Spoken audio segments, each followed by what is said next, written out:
हर हर महादेव। आज हम बात करेंगे पैतृक अधिनियम 2005 जो कांग्रेस सरकार ने कानून बनाया हिंदुओं के विरुद्ध। भाई बहन को लड़वाने के लिए, बाप बेटी को लड़वाने के लिए, भाई भाई को लड़वाने के लिए। ये सिर्फ हिंदू बौद्ध जैन सावधान हो जाइए आप। हिंदू बौद्ध जैन सावधान हो जाइए, इनके लिए ही ये कानून बना है, उनके लिए कानून नहीं है। ये मुसलमानों ईसाइयों के लिए कानून नहीं है, ये सिर्फ आप लोगों के लिए है जिसमें संपत्ति का अधिकार क्या उनका कानून अलग है। भारत में पैतृक संपत्ति का अधिकार जन्म से मिलता है।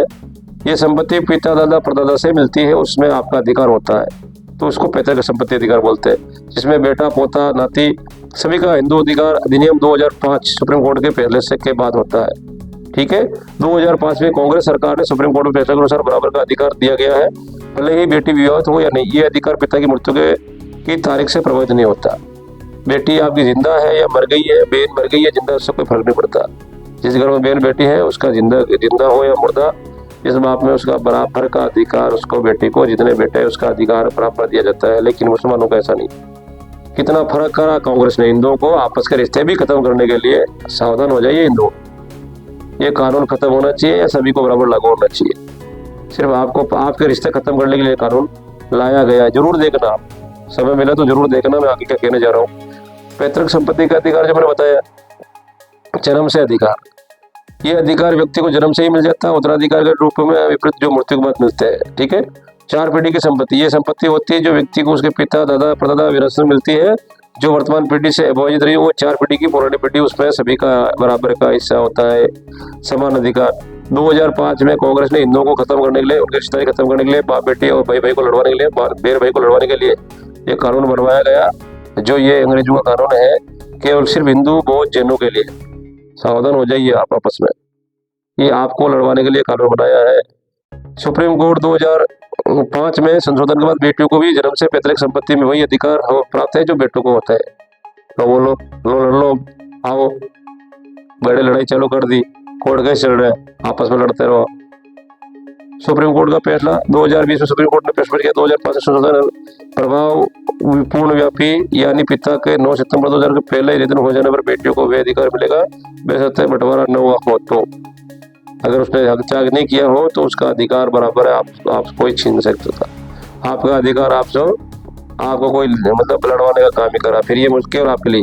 संयुक्त हिंदू परिवार, इन कानूनों के तहत परिवार की वरिष्ठ महिला माँ दादी कर्ता प्रबंधक बन सकती है और संपत्ति के बंटवारे में प्रबंधन की अहम भूमिका होती है। अगर पिता नहीं है तो माँ दादी उसमें मेयर मुखिया बनकर उसका संपत्ति का बंटवारा वो कर सकती है। स्वअर्जित संपत्ति से भिन्न, ये पिता की खुद की कमाई हुई संपत्ति होती है।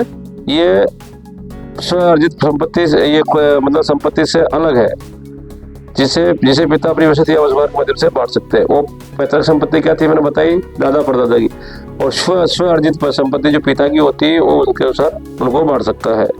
संक्षेप में पैतृक संपत्ति कानून सुनिश्चित करना, परिवार की संपत्ति का बंटवारा निष्पक्ष हो, बेटियों को जन्म से ही उनका बराबर हक मिले, चाहे उनकी शादी हुई ना हुई। सिर्फ ये आपको लड़वाने के लिए बनाया गया।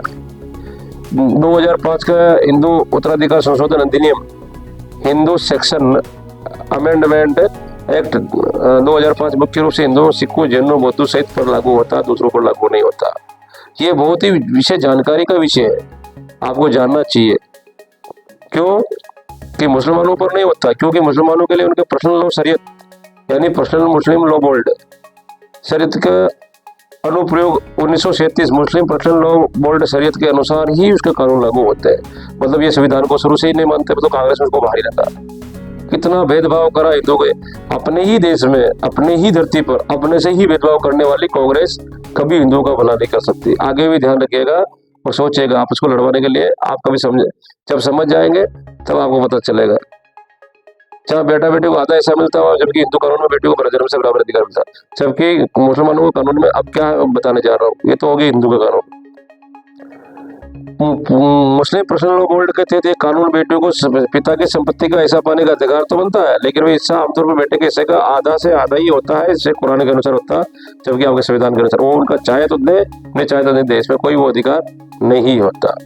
ठीक है, उनका विधवा का हिस्सा, एक मुस्लिम विधवा अपने बच्चों के साथ 1/8 बच्चों के बिना चौथा हिस्सा मिलता है। इसमें चाहे तो मुस्लिम पर्सनल लॉ बोर्ड दे सकता है, नहीं चाहे तो नहीं दे सकता, लेकिन इनका कानून सेफ है, सिर्फ हिंदुओं को लड़वाने के लिए कानून बनाया गया।